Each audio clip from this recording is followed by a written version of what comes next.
Assalamualaikum warahmatullahi wabarakatuh. Sahabatku, temu saya Suyitno Irmin. Video kali ini saya akan menyampaikan topik yaitu kiat jitu memotivasi bawahan. Ini materi cocok untuk para supervisor, para manajer, dan juga para general manager atau pegawai karyawan yang sudah memiliki anak buah. Ya, jadi ada beberapa, kiatnya saya sampaikan. Singkat begitu, ya. Yang pertama, bahwa kita ini harus memahami sifat dan tingkah laku bawahan. Nah, untuk bisa memotivasi bawahan, itu kita harus tahu persis bagaimana sifat, kemudian karakternya, ya tingkah laku bawahan maupun perilakunya. Ya, karena masing-masing orang ini, berbeda cara kita untuk memotivasi. Yang pertama bahwa kita harus memahami ya sifat, tingkah laku, perilaku, dan karakter dari bawahan kita. Berikutnya, bagaimana kita membuat pekerjaan yang diberikan atau yang harus dikerjakan oleh bawahan itu bisa menarik, bisa lebih menarik. Jadi kita perlu menyampaikan paling tidak minimal itu yang dikerjakan ini adalah sesuatu yang memang penting, kemudian lebih menarik dalam yang secara teknis itu diberitahukan bagaimana caranya, kemudian ini apa, dan nanti apa kira-kira yang tidak boleh dilakukan dan yang boleh dilakukan supaya pekerjaan ini bisa berjalan. Ya, jadi kita usahakan untuk pekerjaan itu bisa menarik gitu. Kemudian berikutnya adalah gunakan perintah dan teguran sebagai alat ya. Jadi di dalam organisasi atau perusahaan itu antara atasan dan bawahan itu komunikasi itu bisa melewati perintah dan karena perintah dan teguran itu dipakai sebagai alat komunikasi, tentu caranya ini yang paling penting gitu. Jadi eh, sesuatu atau komunikasi itu bisa berjalan manakala kita menggunakan cara yang efektif, ya, cara yang disenangi oleh anak kita, dan kita harus sangat berhati-hati di dalam memberikan perintah dan teguran sehingga perintah yang kita berikan itu dilaksanakan dengan baik sehingga tidak sampai memberikan teguran, atau kesalahan. Nah, tapi kalau itu terpaksa, ya harus diberikan, maka teguran itu harus diberikan sehingga anak buah kita ini merasa diberikan nasihat, merasa bersalah karena kita menggunakan cara-cara yang santun, yang bijak, ya. Sehingga anak buah kita itu mau memperbaiki diri. Dan sebaliknya, ya kalau kita menggunakan perintah atau cara kasar, maka anak buah kita akan dendam, akan sakit hati.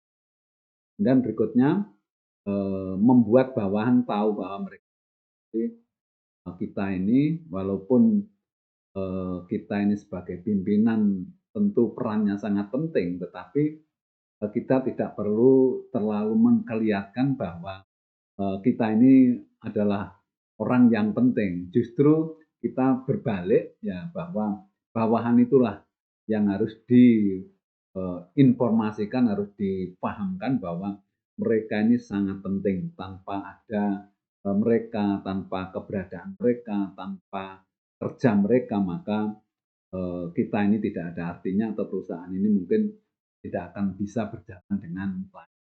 Ya, kalau dia merasa ya mereka itu penting, maka dia memiliki satu kebanggaan sehingga dia akan bersemangat ya, motivasinya akan naik.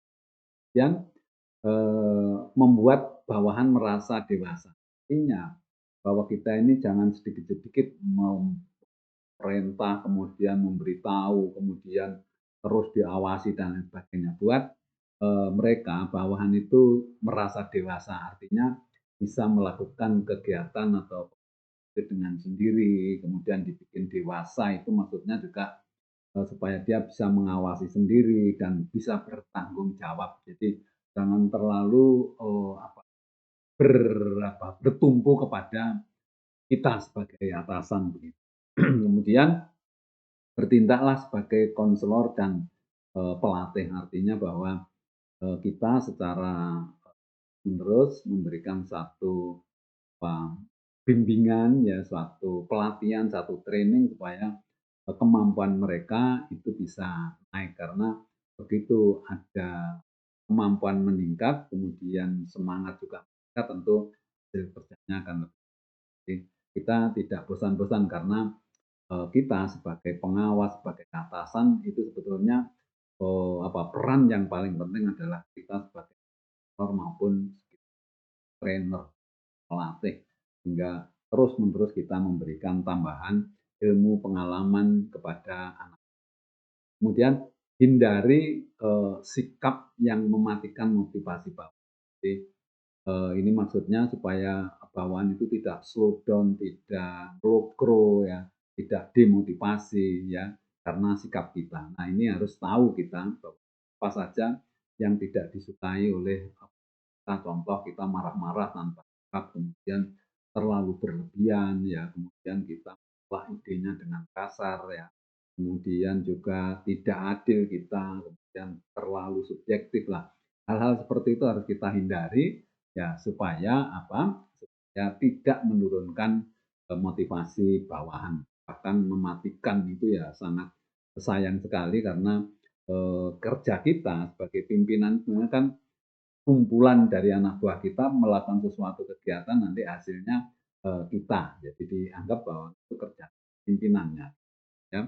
Kemudian berikutnya adalah bangun tindakan yang merangsang motivasi bawahan, kita memberikan satu apa, pemahaman, satu tindakan yang merangsang supaya, bawahan itu memiliki, motivasi gitu. Contoh umpamanya saja kita, memberikan satu apa, rangsangan bahwa ini kalau umpamanya saja, bisa dilakukan seperti ini, berarti kamu ini sudah cukup bagus, hebat, kerja baik dan ya.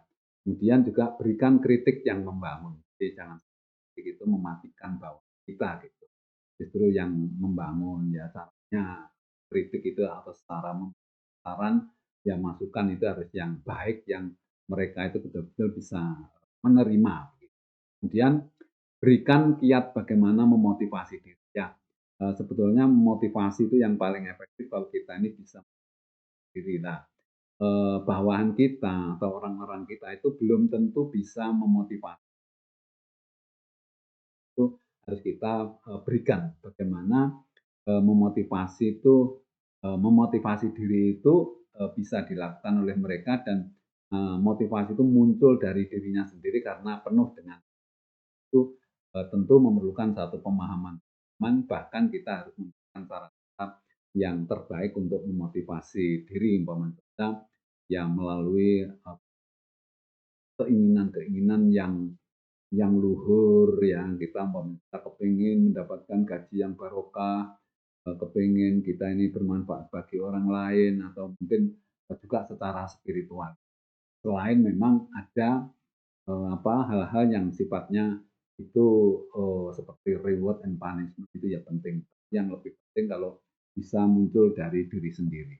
Dan, tunjukkan sikap dan perilaku teladan. Kita jangan sekali-sekali, melakukan sesuatu yang tidak pantas, sesuatu yang tidak tiru, sesuatu yang tidak baik ya. Kita harus menjaga sikap dan perilaku kita, bahwa kita ini memang bisa menjadi teladan. Itu akan memberikan semangat dan juga memberikan respek kepada, kita gitu. Kemudian lakukan hal-hal kecil yang membuat bawahan itu merasa bahagia dengan, dipuji, kemudian dipupuk punggungnya, terus kemudian juga, tanya tentang bagaimana keluarganya, kesehatannya dan lain. Itu kan hal-hal kecil yang membuat mereka merasa senang, merasa bangga, ya. Itu kira-kira yang bisa saya sampaikan pada video ini, mudah-mudahan ini bermanfaat. Saya akhiri, wassalamualaikum warahmatullahi wabarakatuh. Terima kasih.